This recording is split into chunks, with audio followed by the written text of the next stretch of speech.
we're pretty pleased with the size of our sport, and 100,000 plus every weekend, and often the #1 watched or number 2 watched on television, and very, very passionate fans. What we've thought about recently in the last few years is how do we take advantage of that as the title of this conference and this group is Beyond Sport, to impact our fans in important ways. And I don't have to tell anybody in this audience the idea about green, doing the right things for our environment, and we stood back a while back to try to figure that out. We look at our whole footprint of moving 100,000 and sometimes a lot more than that from week to week. We also obviously have, it was kind of interesting because when I first challenged our group to think about our sport going and leading in the green space, it was a little bit of an oxymoron. But here's a group burning fossil fuels as its product, and so which is one of the reasons that we now run a biofuel with American ethanol.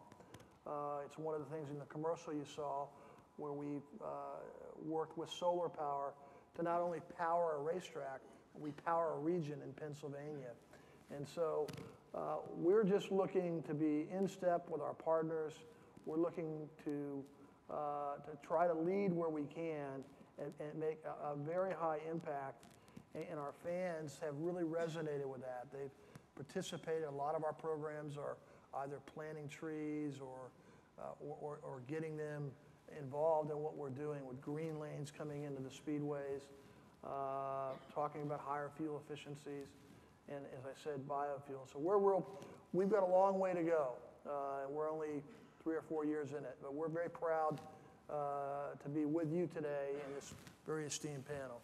It's just great when we have, a conference like this that reinforces the things that we all are trying to do. Sport can certainly change awareness. The real challenge is then affecting behaviour and actions, and I think that's a much harder distance to travel, a much bigger distance to travel.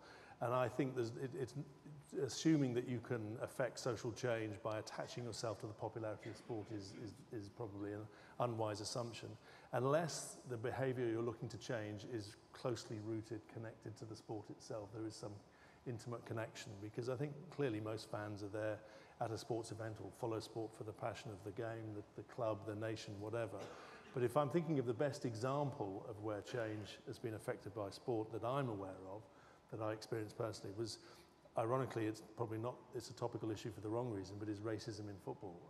I grew up in the UK most of my life, travelled abroad a lot, but I remember the bad days when racism was rife in Britain, and it was perhaps manifest itself worst on the terraces of our football grounds.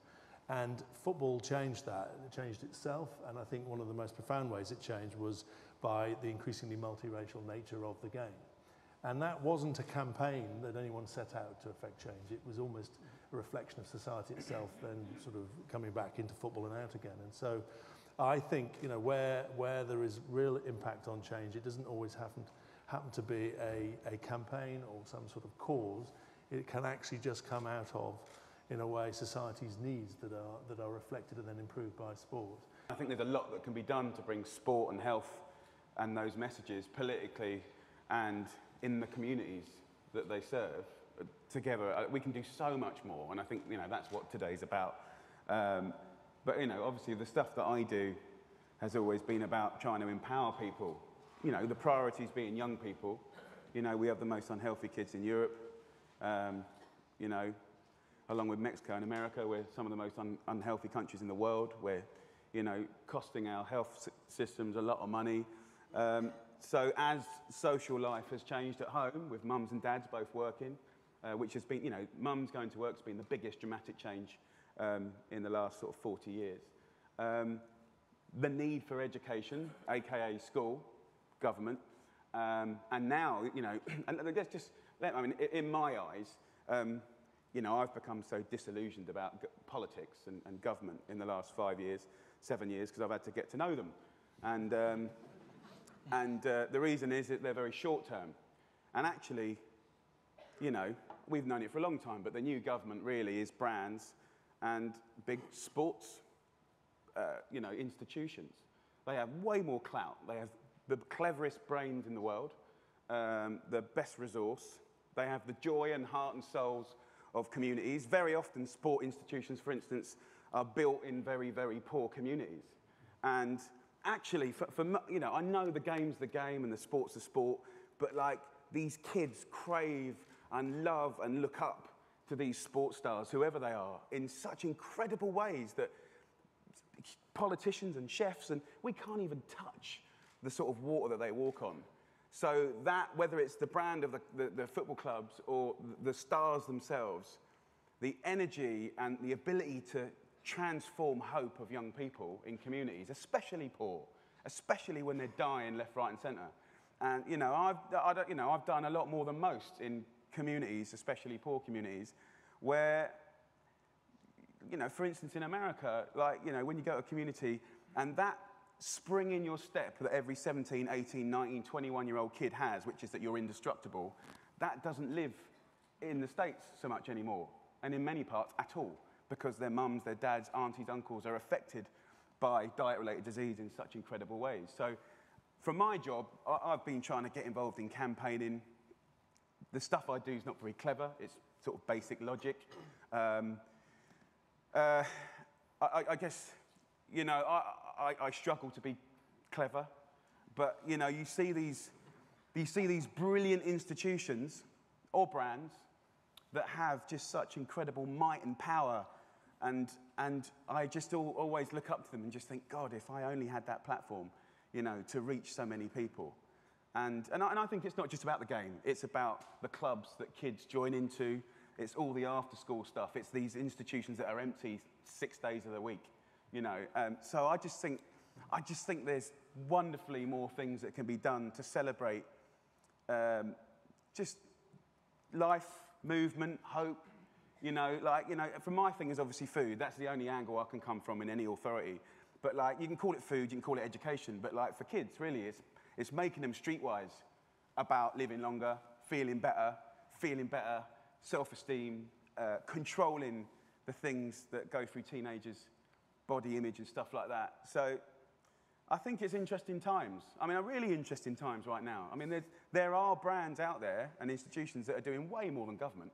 The difference between the World Cup, the Football World Cup, and the 1995 Rugby World Cup was that the country mobilized the team winning in the Rugby World Cup. And that was the thing that if the team had not gone out in the quarterfinals, I think the whole tournament would have fallen flat. It wouldn't have had that same impact on nation building. The most amazing thing that happened during the Football World Cup was it was not about the team winning. We wanted them to win. You know, they played better than they had been playing. They didn't win. They didn't get through the group rounds, beyond the group rounds for the first time, any host nation. And yet, the country celebrated itself. It was actually about celebrating the country, not the team. And you know, we live in a country that's full of self-doubt, and we have been attacked. I was a general manager for the 2006 World Cup bid, where we were competing against England, Germany, Brazil, and Morocco. And the English media just tore us to shreds during that bid. You know, we can never host. We can never host. It'll be a disaster. There were pictures of flame guns and bulletproof vests, and that was all the way through, right through to the eve of the 2010 World Cup. And we surprised everyone. And I think that was about the nation then celebrating itself. And it was a much more, I think, profound psychological shift even than it happened in 1995. Leadership came up as a big theme in that conversation. And one characteristic of leadership is the capacity to see the big picture and also to get into the details and the stories of the reality of what goes on in people's lives. And as we go into the next session, that's what we're going to be hearing about. So with that, can we have one more round of applause for Michael and for our great panel? And thank you.